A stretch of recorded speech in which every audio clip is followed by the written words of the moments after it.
Adam, thank you. Well, it may be Congressman Ron Paul's signature legislative achievement, and he's had many. This afternoon, the House approved his bill requiring a regular audit of the Fed. Chief Washington correspondent Peter Cook is on the Hill with the congressman and the once presidential candidate. Peter? Thanks very much. I am joined here by Congressman Paul after a big vote on the House of Representatives floor. A few years ago, maybe people were dismissing some of your ideas about Fed transparency, Fed oversight. Today, you got a resounding vote in favor of this legislation. Is this a crowning achievement for you?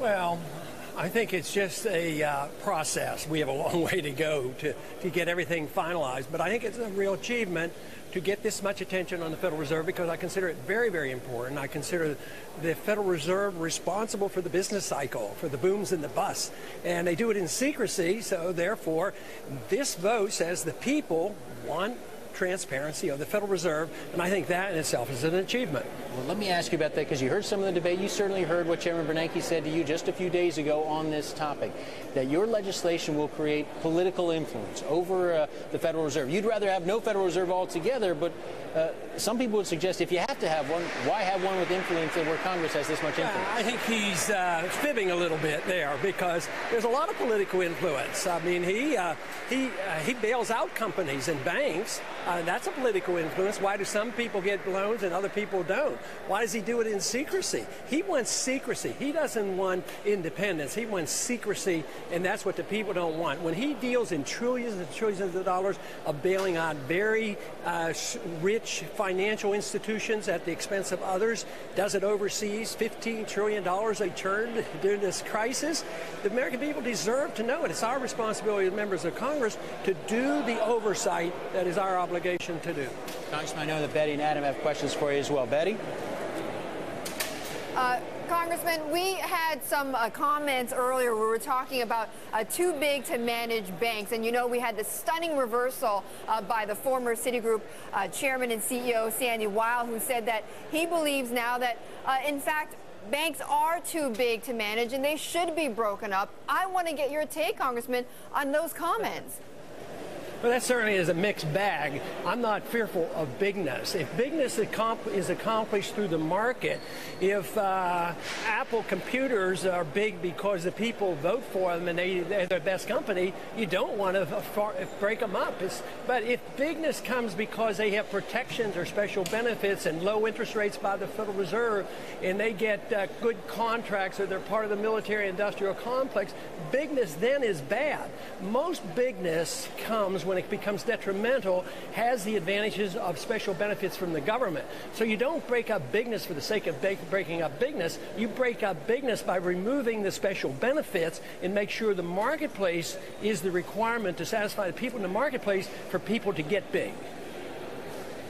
But I think what we've talked about, though, and underscoring this, though, is that they're also too big because they essentially take they've taken taxpayer dollars during the crisis, but they also take the public's money through deposits. And so is it really right for these banks to be, quote unquote, playing with the public's money?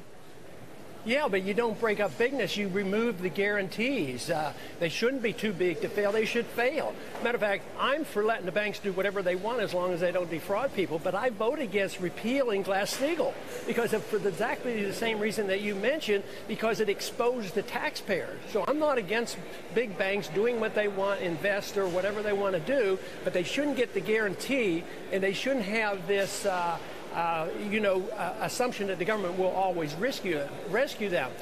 This is the moral hazard in the system. So you remove the moral hazard.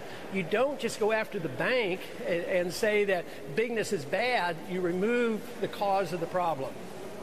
You know, Representative Paul, I'm curious about what you just said. You voted against repealing Glass-Steagall. It almost sounds like you want the banks to fail and you're setting them up for a fall. That's the only way you'll get your result. Is that true?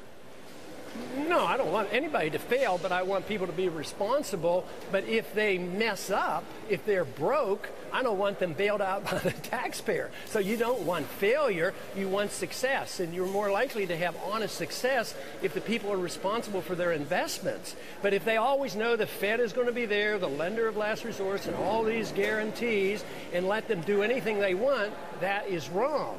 But the market is supposed to determine who is successful and who is not. We should be enforcing laws like the bankruptcy laws. People think that because I defend the market that I'm not a regulator. I'm a very strong regulator about the marketplace. I wouldn't allow the government to bail out. I would let the people fail, and that's the way it should be regulated by the laws of economics in a free market. So, Representative Paul, if you could outline for our viewers the Paul plan for the banks. I'd let the banks work like any other corporations. They can't defraud. They can't create money out of thin air like they do now. They're in cahoots with the Federal Reserve. The Federal Reserve creates the high-powered money, and then the banks, through fractional reserve banking, pretend they have a lot of money. So no, in a free market, you couldn't do that. You couldn't create money out of thin air, but you would be regulated by fraud laws and bankruptcy laws and obey your contracts if you make contracts. And I know it's pretty hard for people to understand how the market works because they're so used to saying, well, the government's to do this and regulate this and mess things up. All we need are more regulators. And then they compound one error on top of another. There's a saying in free markets that if you create one regulation, you usually get two more problems, so you have to have more regulators. The free market advocates do not accept that as a basic sound principle. Congressman, let me just wrap up here about your legislation, the outlook right now. Do you have any possible prospect, do you think, that the Senate could conceivably pass your legislation? This could actually become the law of the land at this point? And to what extent are you going to push Mitt Romney to adopt these kinds of ideas, particularly this audit of the Fed? Mitt has already endorsed my bill. He's done that this week. If the Senate, and if Reid had the guts to bring that up on the floor, it would pass because it's so popular. 80% of the American people, do this because they see that the bailouts bailed out the rich, they bailed out Wall Street, bailed out the banks, while the people lost their jobs and they lost their homes and they punish it. So if it got to the floor, it would pass. Reid will obstruct the president, I'm sure. The Federal Reserve is still very, very powerful. It's the most powerful institution in the world, so they have a lot of influence. So what we did today was a real challenge against the establishment where the big power is and the big money. But the American people, if they had their say in the Senate would pass this if it got to the Senate floor. All right, we will watch what happens on the Senate floor. Congressman Ron Paul, thank you for the time, for joining us. A big vote in the House for Congressman Paul's legislation. We'll send it back to you guys in New York.